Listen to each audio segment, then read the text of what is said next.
Hello and welcome to Media7, I'm Russell Brown. In this week's show we ask whether what we think we know about the European debt crisis is really true. But first, Rupert Murdoch has a Twitter account and he's not shy about using it. Lately he's been bragging about his share price and talking up the Sun on Sunday, a replacement for the disgraced News of the World, and then bragging about the new Sun sales. He has, however, been silent on evidence given to the Leveson inquiry by a senior police officer that the Sun created a network of corrupted officials and the related arrest of 6 Sun journalists. That perhaps is understandable. But through it all, he has said not a word about Marie Colvin. She's the veteran war correspondent killed last week while reporting for Murdoch's Sunday Times on the bloodshed in Syria. Rival media have lined up to pay tribute to Colvin, but not the man in whose service she worked. Staggeringly, in the Sun on Sunday, that job was left to the paper's new columnist, former boob model Katie Price. It has often been said in Rupert Murdoch's defence that he is a true newspaper man. Sadly, it appears even that is not true anymore. And so to Greece and its debt. Sam Mulgrew seeks to sort the source from the souvlaki. When drachma became crisis, the Greek tragedy whose climax could see the end of Greece as an EU member. The numbers are grim. Greek GDP continues to shrink, down 7% in the final quarter of 2011. Last week, Fitch Credit Ratings awarded Greece a C, by far the lowest rating in Europe. A D means default. Relative debt, that's debt in comparison to GDP, is rocketing past 160%, double the EU average. And as further austerity measures kick in, it's the poor and middle class, not the evasive, who'll feel the pinch. Unemployment rose to 21% in November, while youth unemployment hit 46.6%. And those who did have money saw the signs. 65 billion euros has been withdrawn from circulation in the last 2 years. Systemic bribery and corruption in Athens was bold. The Athens poll tax was paid by 324 people for years, until last year, when the tax department looked at Google Earth and counted 16,974 pools. That's 98% tax evasion. Relatively speaking, Greece's underground economy is the biggest in the OECD. It's been calculated at a quarter the size of official GDP.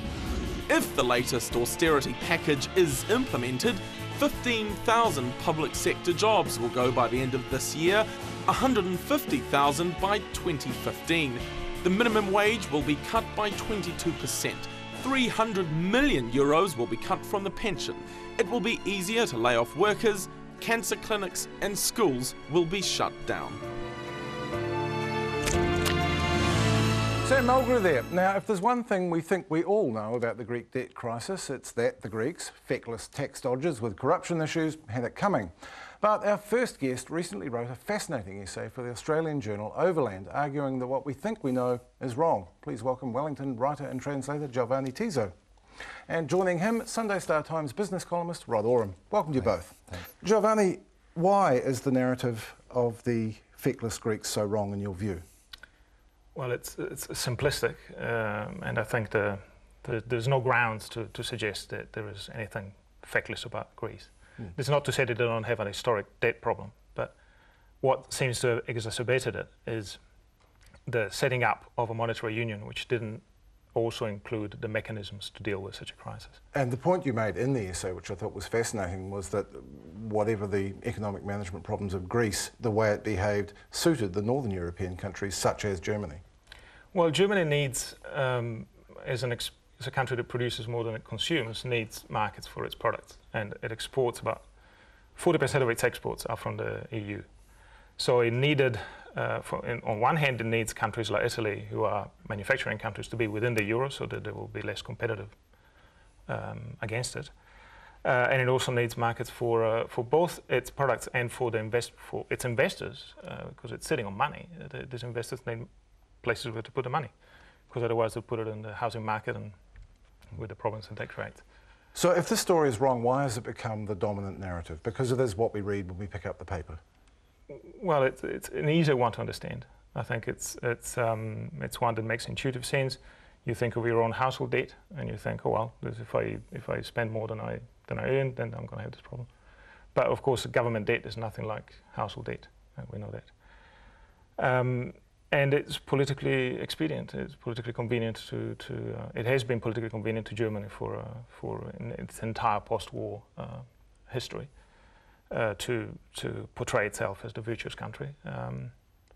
And where in fact it was always depending on other countries to run more expansionary policies than it itself did. Rod, Oram, why did it take until I read Giovanni's essay for this point of view to be put to me? Why did I not read this in the financial papers of a newspaper? The financial pages, whether it's in a general newspaper, say like the Times, or a specialist paper like the Financial Times, are very much driven by and focused on the markets. So it is the simple reflexes of the markets where there is no room for nuance at all, which set that story. Giovanni is saying many things that make very good sense. However, underlying that, though, there is an economy that, even before all this started, was very weak in terms of its capacity to earn a living. This is a 30-year problem, isn't it? Absolutely. And it would be very easy to revisit history, but Greece should never have been able to have joined the EU in the first place.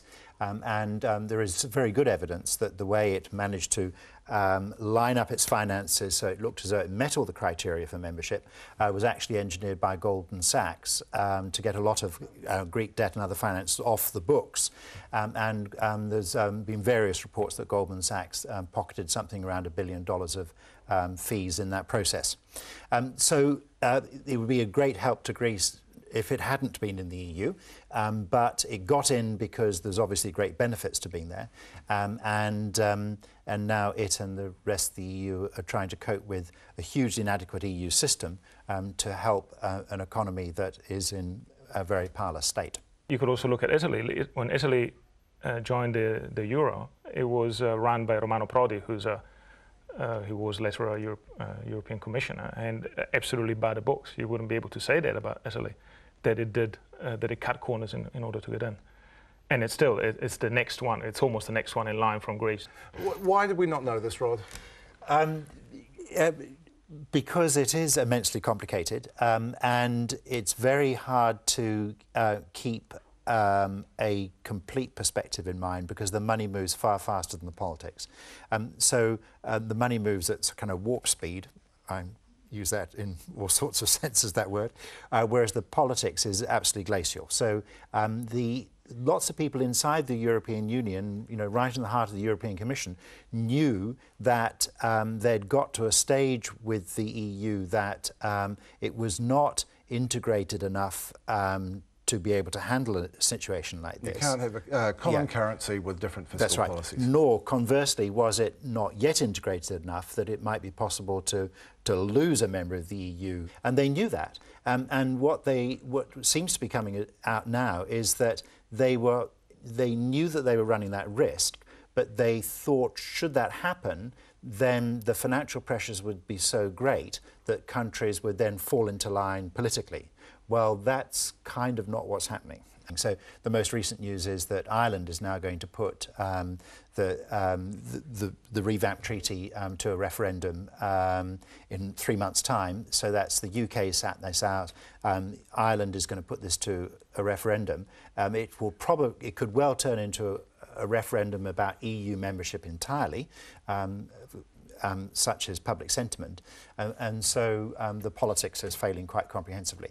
On top of that, the Germans have not only been driving the economics of this very hard, but the politics as well. And I thought it was absolutely extraordinary that the German finance minister 10 days ago suggested that Greek elections should be postponed in the interest of stability or because achieving some sort of grand alliance. We're getting into the issue of sovereign democracy here, absolutely. Aren't we? Yeah, and that's not for him to say. There's actually a really good, rather intriguing, complicated Machiavellian plot. People are sort of questioning what lies behind that. Whether, I mean, because there's clearly tensions within Germany, even between Merkel and her closest colleagues, like her finance minister. He was saying such an incendiary thing that maybe, the thought goes, he's trying to precipitate a speedy exit from Greece from the EU. And on the other hand, Geo, you have the Greek media invoking the Nazis, which on the face of it from this far away seems extraordinary, but do they have a point? Well, there is history there, obviously, and the history is very painful and not easily forgotten. I think, however, to Rod's point, the suspension of democracy, that this can't be understated. And if it's true that the system was put in place so that then pressure would be put on countries to accept more political integration, this is not a neutral process. This is something that is fundamentally anti-democratic. It's like saying, we'll put you in a position where you have to accept. And the demand that came with the last round of the last bit of the bailout is for the Greek government to amend its constitution so that repaying the debt will take precedence over social spending. This is an extraordinary demand, and it is one that, again, like Rod was saying, they want to postpone the elections. They also want to bring forward the time when the constitution, because the constitution in Greece can only be amended every 5 years. You can't even talk about it within the 5 years period, and so 2013 will be the earliest they can do it. But there's an election in April, so the fear is that that's not early enough for that process to take place. We'll pause now and return after the break with more of what we think we know about the Greek debt tragedy.